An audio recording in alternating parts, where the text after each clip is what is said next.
मोदी सरकार के 100 smart cities में सस्ते में मिलेंगे घर। प्राइवेट डेवलपर्स को मोदी सरकार देगी टैक्स में छूट। पितृपक्ष में सोच समझकर खरीदे प्रॉपर्टी। पंडित सुरेश पांडे से जानिए प्रॉपर्टी के खरीद फरोख्त से पहले क्या करे उपाय। वाराणसी में पिछले 15 दिनों में प्रॉपर्टी के दामों में बम्पर उछाल। क्योटो के तर्ज पर बदलेगा काशी का रंग रूप। वाराणसी प्रधानमंत्री मोदी का संसदीय क्षेत्र है। देश विदेश के निवेशक वाराणसी में निवेश करने पर जोर दे रहे हैं, जिसकी वजह से वाराणसी में प्रॉपर्टी की कीमतें काफी बढ़ गई हैं। मोदी के जापान यात्रा के बाद वाराणसी को क्योटो शहर की तर्ज पर विकसित करने के ऐलान से वाराणसी के रियल एस्टेट सेक्टर में तगड़ा बूम देखा जा रहा है और प्रॉपर्टी की कीमतें और बढ़ने की उम्मीद लग रही है। आइए देखते हैं वाराणसी के रियल एस्टेट सेक्टर का क्या है हाल। साथ ही जानेंगे कैसी होगी मोदी की स्मार्ट काशी। देखिए हमारी इस रिपोर्ट में। ये तस्वीरें कुछ दिनों पुरानी हैं। जापान यात्रा के पहले ही दिन क्योटो शहर के तर्ज पर काशी के विकास के लिए पीएम नरेंद्र मोदी की मौजूदगी में हुआ था समझौता। हिंदुस्तान से हजारों मील दूर जापान में जब ये समझौता हो रहा था तो प्रधानमंत्री नरेंद्र मोदी के संसदीय क्षेत्र काशी में मिठाइयां बांटी जा रही थी। जापान के क्योटो में हुए समझौते को अभी 15 दिन भी नहीं बीते हैं, लेकिन वाराणसी में प्रॉपर्टी के दामों में 15 से लेकर 20% तक इजाफा हो गया है। वाराणसी में प्रॉपर्टी के दाम इन दिनों 7वें आसमान पर हैं। पिछले 3 से 4 महीने में ही यहाँ के रजिस्ट्री ऑफिस का रेवेन्यू करीब 100% तक बढ़ गया है। इस चालू वित्तीय वर्ष में यानी 1 अप्रैल 2014 से 31 अगस्त 2014 तक बढ़कर 158 करोड़ हो गया। जो हमारा निर्धारित लक्ष्य है उस निर्धारित लक्ष्य के सापेक्ष हम 108% की प्राप्ति कर रहे हैं, यानी लक्ष्य से भी 8% ऊपर। काशी में प्रॉपर्टी के दाम तो उसी दिन से बढ़ने शुरू हो गए थे जब लोकसभा चुनाव में पीएम मोदी ने बड़े अंतर से यहाँ जीत दर्ज की थी। लेकिन जिस दिन से पीएम मोदी ने काशी के विकास के लिए एक के बाद एक तोहफे देने शुरू किए, यहाँ पर इन्वेस्टमेंट करने वालों का तांता लग गया है। बताया जा रहा है कि जिस जमीन को कोई पूछता नहीं था वो भी सोना उगल रही है। पीएम मोदी के संसदीय क्षेत्र में पिछले 3 महीनों में ही बिल्डिंग और अपार्टमेंट के निर्माण में तेजी आई है। सिर्फ शहर ही नहीं बल्कि गांव में भी विकास की बयार चल रही है। शहर से लेकर गांव तक हर जगह रियल एस्टेट मार्केट में तेजी आई है। काशी नरेंद्र मोदी के चुनाव जीतने के बाद या उनका संसदीय क्षेत्र बनने के बाद काशी अंतर्राष्ट्रीय पैमाने पर एक महत्वपूर्ण फैक्टर के रूप में उभरा है, राजनीतिक दृष्टि से भी आर्थिक दृष्टि से भी। और मोदी का चूंकि कॉन्स्टिट्यूएंसी प्रधानमंत्री की कॉन्स्टिट्यूएंसी है, इसलिए उनके विकास के मॉडल पर उनका फोकस होगा। और इस फोकस का परिणाम यह होगा कि विकास की संभावनाएं बढ़ेंगी, लोगों की अपेक्षाएं भी बढ़ेंगी। इसलिए यहाँ जमीन का दाम बढ़ सकता है, यहाँ फ्लैटों के दाम बढ़ सकते हैं, यहाँ चीजों की उपलब्धता अधिक हो सकती है। इन्वेस्टर्स को उम्मीद है कि पीएम मोदी के ऐलान के बाद जल्द ही जापान के क्योटो शहर की तर्ज पर काशी का विकास शुरू हो जाएगा। लिहाजा ये टाइम यहाँ पर इन्वेस्टमेंट के लिए सबसे बेहतरीन टाइम है। किसी भी शहर में प्रॉपर्टी बूम का अंदाजा वहाँ की रेवेन्यू स्टाम्प विभाग से लगाया जाता है। काशी की बात करें तो पिछले साल अप्रैल से अगस्त तक रेवेन्यू 119 करोड़ रुपए था। वहीं साल अप्रैल से अगस्त तक रेवेन्यू बढ़कर 159 करोड़ रुपए हो गया है। मतलब साफ है कि पिछले साल के मुकाबले इस साल रेवेन्यू में करीब 40 करोड़ रुपए का इजाफा हुआ है। स्टाम्प अधिकारी भी मानते हैं कि प्रधानमंत्री का क्षेत्र होने के कारण काशी के प्रॉपर्टी के दामों में अचानक उछाल आ गया है। लगभग 40 करोड़ ज्यादा रेवेन्यू हमने प्राप्त किया। सरकारी आंकड़ों की माने तो वाराणसी में जमीनों के दाम में 25% तो फ्लैट की कीमतों में 20% तक इजाफा हो चुका है। रियल एस्टेट जानकार इसे मोदी इफेक्ट मान रहे हैं। आउटर बनारस के मोहनसराय, रामनगर और बाबतपुर रोड पर 3 महीनों में कीमत 5 गुना तक बढ़ गई है। क्योटो की तर्ज पर वाराणसी को डेवलप करने की खबर आने के बाद न सिर्फ देश बल्कि विदेश के हॉस्पिटैलिटी और रियलिटी प्लेयर्स वाराणसी में निवेश करने की तैयारी में हैं। नरेंद्र मोदी के प्रधानमंत्री बनने के बाद काशी के विकास का रोड मैप तैयार किया जा रहा है। आम बजट में गंगा के सफाई और वाराणसी को डेवलप करने के लिए विशेष पैकेज की घोषणा की गई थी। सूत्रों के मुताबिक, रोड मैप के मुताबिक, काशी को क्योटो की तर्ज पर हेरिटेज सिटी के रूप में विकसित किया जाएगा। शहर के पुराने मौलिक रूप को बरकरार रखा जाएगा। शहर के आधुनिकीकरण के लिए रेलवे स्टेशन को वर्ल्ड क्लास का बनाया जाएगा। काशी के घाटों का हरिद्वार के गंगा घाटों की तर्ज पर विकास किया जाएगा। बाबतपुर एयरपोर्ट का विस्तारीकरण किया जाएगा। गंगा नदी में परिवहन की व्यवस्था की जाएगी। जाम के झंझट को खत्म करने के लिए रिंग रोड बनेगा। सवाल उठता है कि पीएम नरेंद्र मोदी काशी का विकास जापान के क्योटो शहर की तर्ज पर क्यों करना चाहते हैं? आखिर क्या है क्योटो शहर में खास जो काशी से मैच करता है? आइए आपको बताते हैं।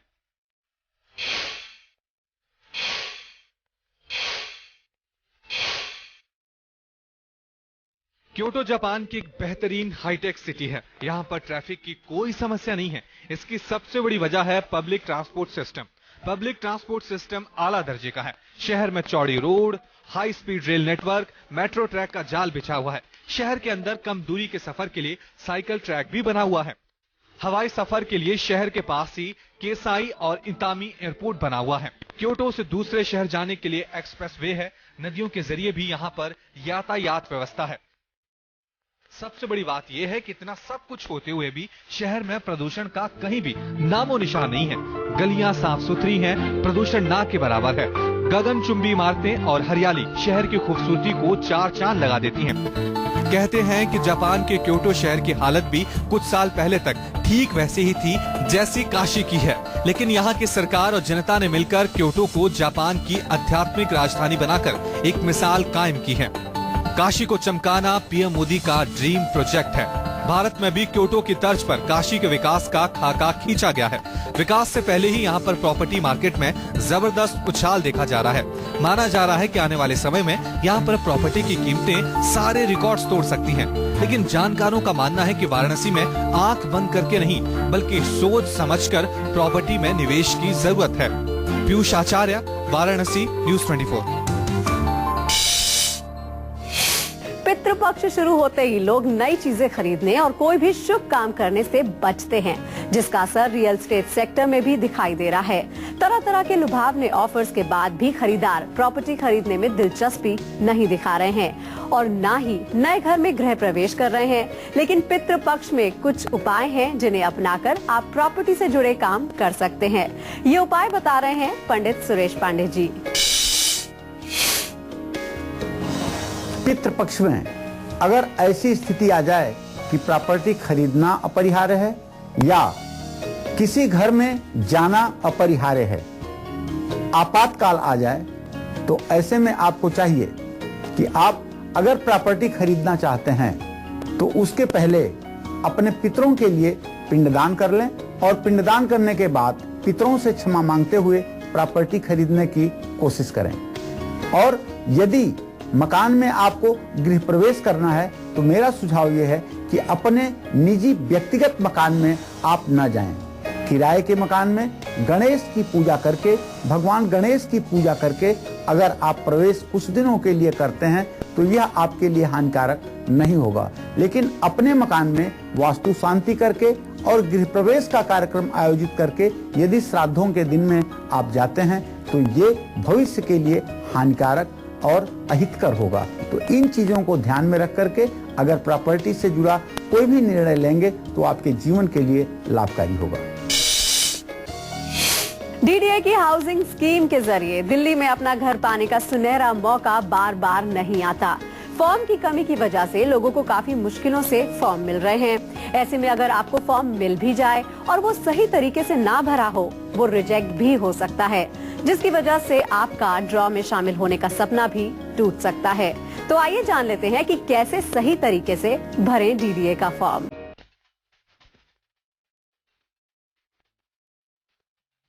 डीडीए की हाउसिंग स्कीम में अगर आप फ्लैट चाहते हैं तो इसके लिए जरूरी है आप सही तरीके से आवेदन फॉर्म भरें। डीडीए की पिछली हाउसिंग स्कीम में गलत आवेदन फॉर्म भरने के कारण बहुत से आवेदकों के फॉर्म रिजेक्ट हो गए थे। आवेदन फॉर्म भरने का क्या है सही तरीका, आइए आपको बताते हैं। डीडीए हाउसिंग स्कीम का फॉर्म 1 पन्ने का है। फॉर्म भरने से पहले इसे सावधानी से पढ़ें।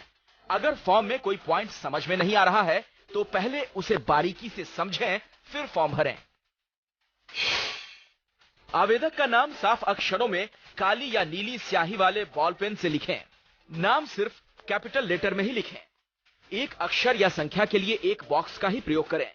एक शब्द के बाद एक बॉक्स खाली जरूर छोड़ें। फॉर्म में पिता का नाम देना जरूरी है। नाम ठीक वैसे ही लिखें जैसा नाम वाले कॉलम में लिखा गया है। पैन कार्ड के मुताबिक ही पिता का नाम लिखें। नाम से पहले कोई सरनेम ना लगाएं। अगर आप शादीशुदा हैं तो पति या फिर पत्नी का नाम जरूर भरें। फॉर्म में अपना पैन नंबर जरूर भरें। पैन नंबर को ही आवेदक का आईडी प्रूफ माना जाएगा। इसमें आवेदक अपने बैंक और शाखा का नाम भरें। इसमें आवेदक अपना अकाउंट नंबर भरें। इसमें बैंक का IFSC कोड जरूर भरें। आवेदक को अपना टेलीफोन नंबर या मोबाइल नंबर STD कोड के साथ भरना है और अपनी ईमेल आईडी भी दें। आवेदक को फॉर्म में जाति के लिए श्रेणी कोड भरना होगा। इसमें आवेदक कहां से ताल्लुक रखता है उसका पूरा विवरण देना होगा। इस रो में पिन कोड भरना ना भूलें। इसमें वो पता डालें जहां DDA आपसे आसानी से पत्राचार कर सके। अगर आवासीय पता और पत्राचार एक ही हो तो दोनों में एक ही पता डालें। अगर संयुक्त आवेदन कर रहे हैं तो इसमें संयुक्त आवेदक का नाम डालें। संयुक्त आवेदक किस श्रेणी का है उसे भी भरें। फॉर्म में 3 लोकेशन के ऑप्शन दिए गए हैं। इसमें आवेदक अपनी पसंद के अनुसार पहला, दूसरा और तीसरा लोकेशन का ऑप्शन भरें। डिमांड ड्राफ्ट की तिथि, राशि, किस बैंक का ड्राफ्ट है और ये चेक या ड्राफ्ट किस शाखा का है उसे भरें। अगर NEFT या RTGS से पैसे का ट्रांसफर है तो वो डिटेल भी दें। फॉर्म के दाईं ओर पासपोर्ट साइज फोटो चिपकाने के लिए एक बॉक्स बनाया गया है। इसमें आवेदक अपना हालिया फोटो चिपकाएं। फोटो के नीचे दिए गए बॉक्स में दस्तखत करें। यदि संयुक्त रूप से आवेदन कर रहे हैं तो संयुक्त फोटो चिपकाएं और संयुक्त हस्ताक्षर करें। फॉर्म को भरने के बाद एक बार फिर से जांच लें। आखिर में डेट और स्थान लिखने के बाद अपना हस्ताक्षर जरूर करें। बिना हस्ताक्षर के फॉर्म रद्द हो जाएंगे। DDA के आप एप्लीकेशन फॉर्म लेकर आए हुए हैं तो उस एप्लीकेशन फॉर्म को सबसे पहले पढ़िए, उसके बाद आप उसे फिल कीजिए। क्योंकि कई बार होता क्या है, हम लोग जल्दबाजी में कुछ ऐसा फिल कर जाते हैं जो हमें फिल नहीं करना चाहिए था, जो ऑप्शन ही नहीं है हमारे पास। हम लोग क्वेश्चन बिना पढ़े हम लोग आंसर टिक कर देते हैं, तो ये बहुत ही गलत है। इससे होगा क्या, इससे जब आपका ड्रॉ निकाला जाएगा तो आप लोगों के एप्लीकेशन फॉर्म को सबमिट ही नहीं किया जाएगा।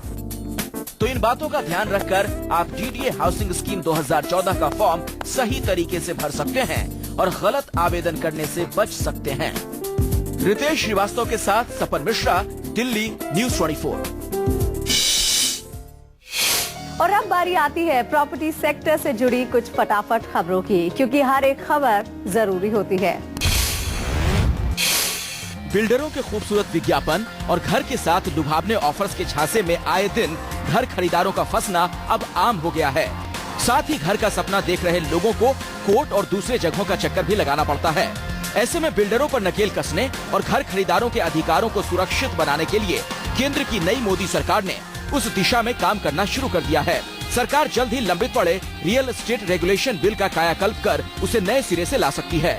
इस बात के संकेत खुद शहरी विकास मंत्री वेंकैया नायडू दे चुके हैं।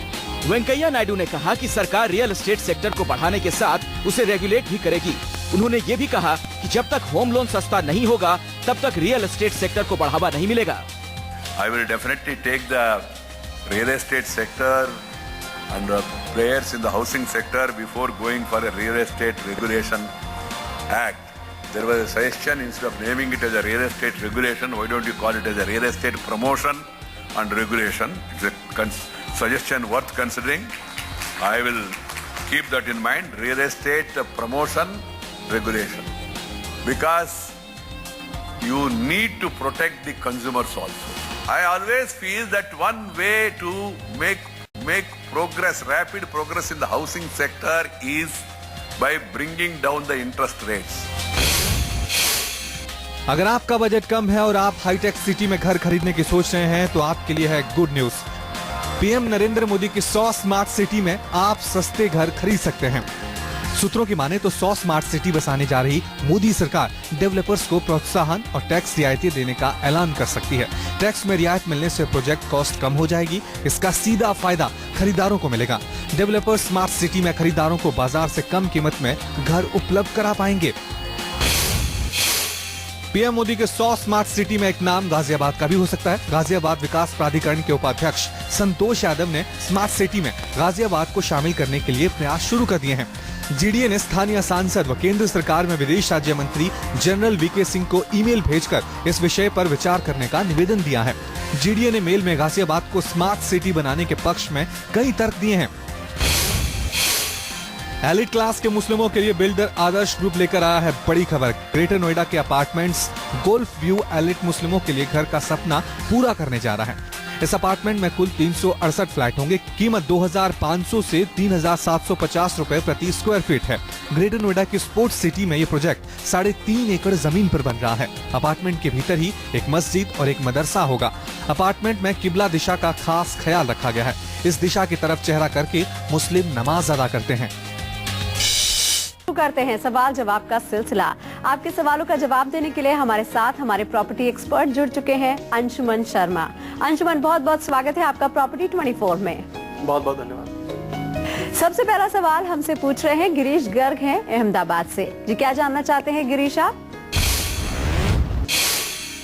ऐसा लगता है कि मार्केट में जो रेजिडेंशियल कॉम्प्लेक्स रेजिडेंशियल फ्लैट्स की अवेलेबिलिटी है वो सप्लाई से ज़्यादा है।